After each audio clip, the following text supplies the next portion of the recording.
Assalamualaikum warahmatullahi wabarakatuh. Perkenalkan, kami dari kelompok 10 yang beranggotakan yang pertama yaitu Ilyas Zulkifli dengan NIM A320170234. Yang kedua, Alvarisona Santamura dengan NIM A320210249. Di sini kami akan mempresentasikan hasil diskusi kami tentang bab 10, yaitu tentang manajemen tenaga pendidik dan kependidikan.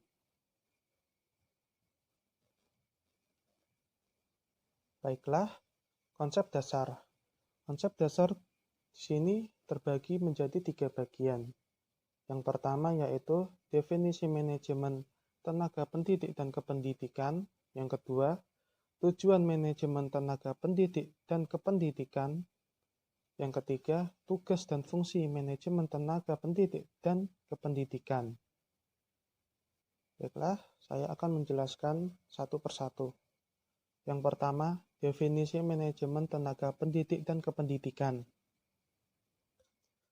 Untuk memahami konsep manajemen tenaga pendidik dan kependidikan, kita terlebih dahulu harus mengerti arti manajemen dan tenaga pendidik dan kependidikan. Berbagai definisi tentang manajemen telah banyak dikemukakan. Sebagai ilmu, konsep manajemen bersifat universal dengan menggunakan kerangka berpikir keilmuan, mencakup kaidah-kaidah dan prinsip-prinsipnya. Baiklah, definisi manajemen. Kata manage itu sendiri berasal dari kata Italia, yaitu managio, yang diadopsi dari bahasa Latin, managiare, yang berasal dari kata manus, yang artinya tangan. Konsep manajemen tidaklah mudah untuk didefinisikan. Apabila kita membuat suatu pembatasan atau definisi tentang manajemen, dapatlah dikemukakan sebagai tersebut. Bekerja dengan orang-orang untuk mencapai tujuan organisasi. Oke, selanjutnya definisi tenaga pendidik dan kependidikan. Tenaga kependidikan adalah anggota masyarakat yang mengabdikan diri dan diangkat untuk menunjang penyelenggaraan pendidikan. Sedangkan pendidik adalah tenaga kependidikan yang berkualifikasi sebagai guru, dosen, konselor, pamong belajar, widyaiswara, tutor, instruktur, fasilitator, dan lain-lain. Oke. Definisi manajemen tenaga pendidik dan kependidikan adalah aktivitas yang harus dilakukan mulai dari tenaga pendidik dan kependidikan itu masuk ke dalam organisasi pendidikan sampai akhirnya berhenti melalui proses perencanaan SDM, rekrutan, seleksi, penempatan, pemberian kompensasi, penghargaan, pendidikan, dan latihan atau pengembangan dan pemberhentian. Oke. Yang kedua, sini saya akan jelaskan untuk yang kedua, yaitu tujuan manajemen tenaga pendidik dan kependidikan. Tujuannya lebih mengarah pada pembangunan pendidikan yang bermutu, membentuk SDM yang handal, produktif, kreatif, dan berprestasi. Baiklah, selanjutnya yang ketiga, yaitu tugas dan fungsi manajemen tenaga pendidik dan kependidikan. Secara khusus, tugas dan fungsi tenaga pendidik atau guru dan dosen berdasarkan pada Undang-Undang Nomor 14 Tahun 2007, yaitu sebagai agen pembelajaran untuk meningkatkan mutu pendidikan nasional, pengembang ilmu pengetahuan, teknologi, dan seni, serta pengabdi kepada masyarakat. Dalam menjalankan tugas dan fungsinya sebagai profesional, tenaga pendidik dan kependidikan harus memiliki kompetensi yang diisyaratkan baik oleh peraturan pemerintah maupun kebutuhan masyarakat.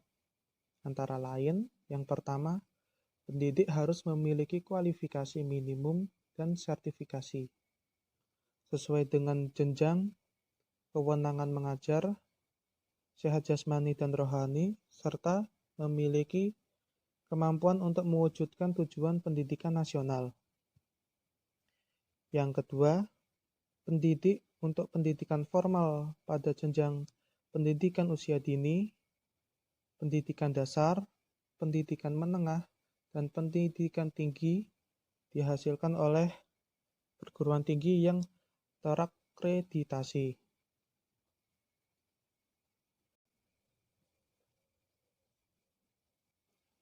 Oke, selanjutnya yaitu aktivitas manajemen tenaga pendidik dan kependidikan.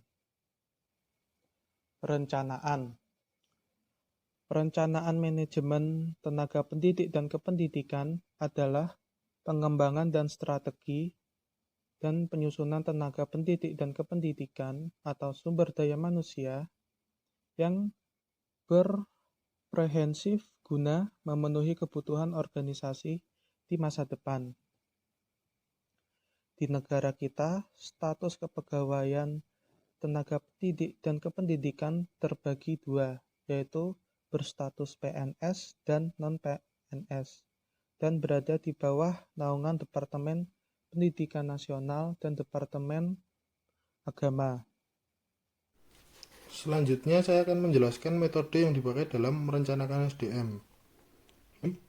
Yang pertama, metode tradisional, metode perencanaan terintegrasi, seleksi, manajemen kinerja, pemberian kompensasi, dan yang terakhir pengembangan karir.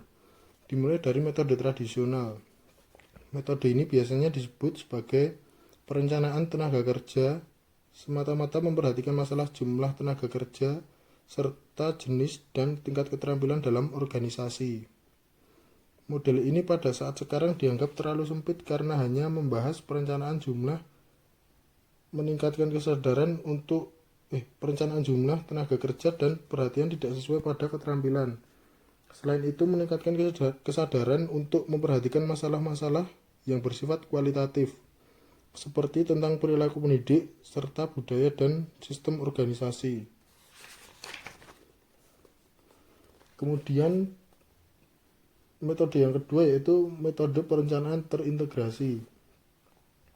Bila kita melihat sekarang, perencanaan SDM sebagai pendekatan yang berbeda, tampak jelas bahwa perencanaan SDM telah bersifat lebih luas. Perencanaan SDM tidak lagi terbatas pada masalah pasokan dan permintaan tenaga kerja. Dalam perencanaan terintegrasi, kita dapat melihat bahwa segala aspek yang penting dalam pembuatan dan pencapaian visi organisasi ataupun SDM turut diperhatikan. Dalam perencanaan terintegrasi, segala perencanaan berpusat pada visi strategik. Visi tersebut dijadikan standar pencapaian. Dan yang ketiga, metode yang ketiga yaitu seleksi. Selection atau seleksi didefinisikan sebagai suatu proses pengambilan keputusan di mana individu dipilih untuk mengisi suatu jabatan yang didasarkan pada penilaian terhadap seberapa besar karakteristik individu yang bersangkutan, sesuai dengan yang dipersyaratkan oleh jabatan tersebut. Tujuan utama dari seleksi adalah untuk mengisi kekosongan jabatan dengan personil yang memenuhi persyaratan yang ditentukan dan dinilai mampu dalam menjalankan tugas dalam jabatan tersebut, mendapatkan kepuasan dalam jabatannya sehingga dapat bertahan dalam sistem, menjadi kontributor yang efektif bagi pencapaian tujuan dalam sistem, dan memiliki motivasi untuk mengembangkan diri. Kemudian membantu meminimalisasi pemborosan waktu, usaha, dan biaya yang harus diinvestasikan bagi pengembangan pendidikan para pegawai.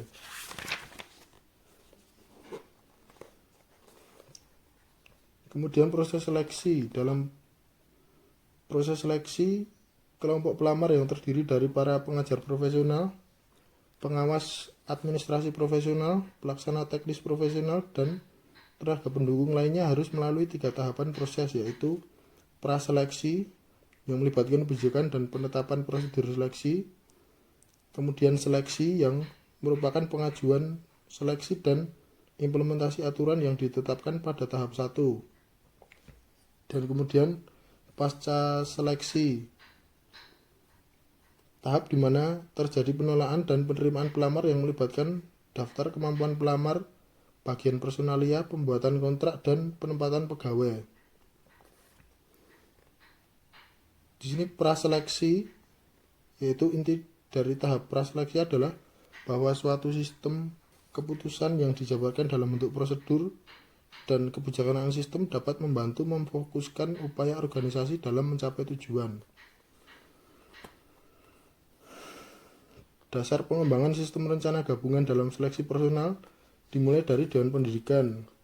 Kebijakan Dewan mengidentifikasikan kewenangan Dewan berkaitan dengan seleksi, dan kebijakan tersebut dipergunakan sebagai pedoman umum dalam proses seleksi.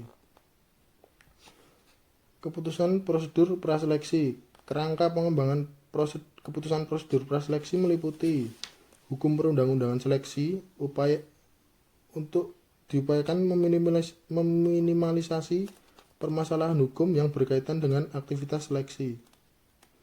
Komponen keputusan seleksi yaitu pembentukan persyaratan jabatan dan persyaratan personal. Kriteria efektivitas keputusan seleksi yaitu mengembangkan ukuran-ukuran yang digunakan sebagai prediktor kinerja atau keberhasilan, performance predictor or success.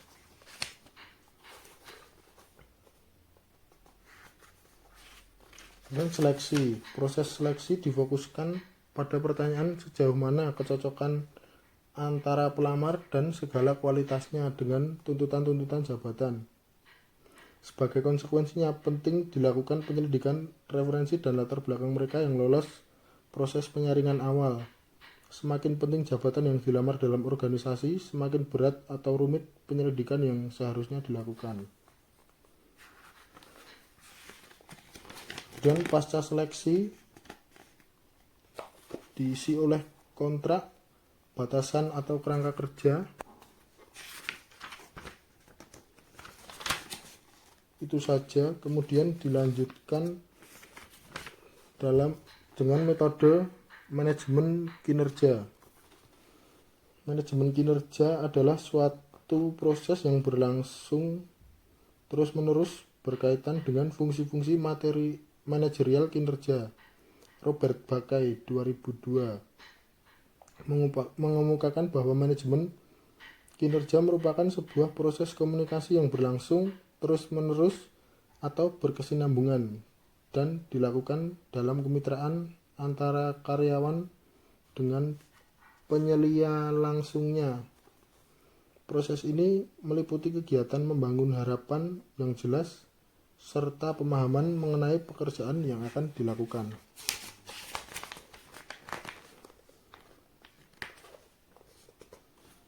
Kemudian metode kelima yaitu pemberian kompensasi. Program kompensasi atau balas jasa umumnya bertujuan untuk kepentingan perusahaan, karyawan, dan pemerintah, supaya tujuan tercapai dan memberikan kepuasan bagi semua pihak. Hendaknya program pemberian kompensasi didasarkan pada prinsip adil dan wajar.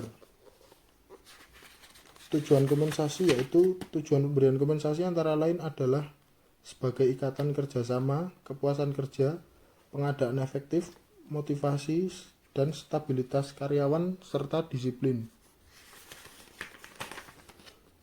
Metode yang keenam atau metode yang terakhir yaitu pengembangan karir.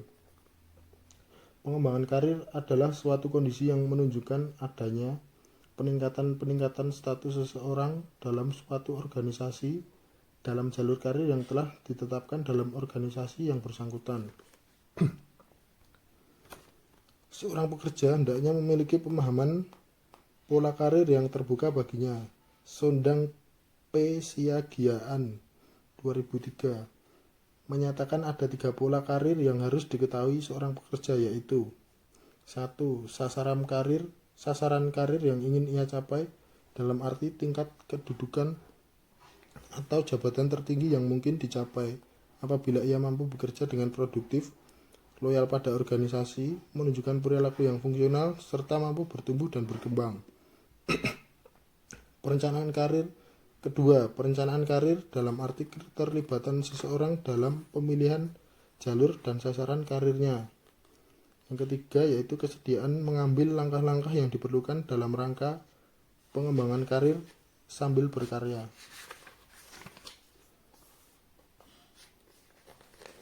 Jika para pegawai menilai bahwa proses karirnya dalam organisasi cerah, mereka akan terdorong untuk menambah pengetahuan dan keterampilannya sebagai persiapan menerima tugas yang lebih berat di kemudian hari. Sondang Pesiagiaan tahun 2003 juga mengungkapkan ada 5 hal yang harus dipertimbangkan agar para pegawai dapat menentukan jalur karir dan pengembangan karir yang dapat mereka tempuh, yaitu pertama, perlakuan yang adil dalam berkarir. Yang kedua, kepedulian para atasan langsung. Yang ketiga, informasi tentang berbagai peluang promosi. Keempat, minat untuk dipromosikan. Dan kelima yaitu tingkat kepuasan. Pengembangan karir. Baiknya suatu perencanaan karir yang telah dibuat oleh seorang pekerja disertai oleh suatu tujuan karir yang wajar dan realistik. Rencana tersebut tidak akan menjadi kenyataan tanpa adanya pengembangan karir yang sistematik dan programatik.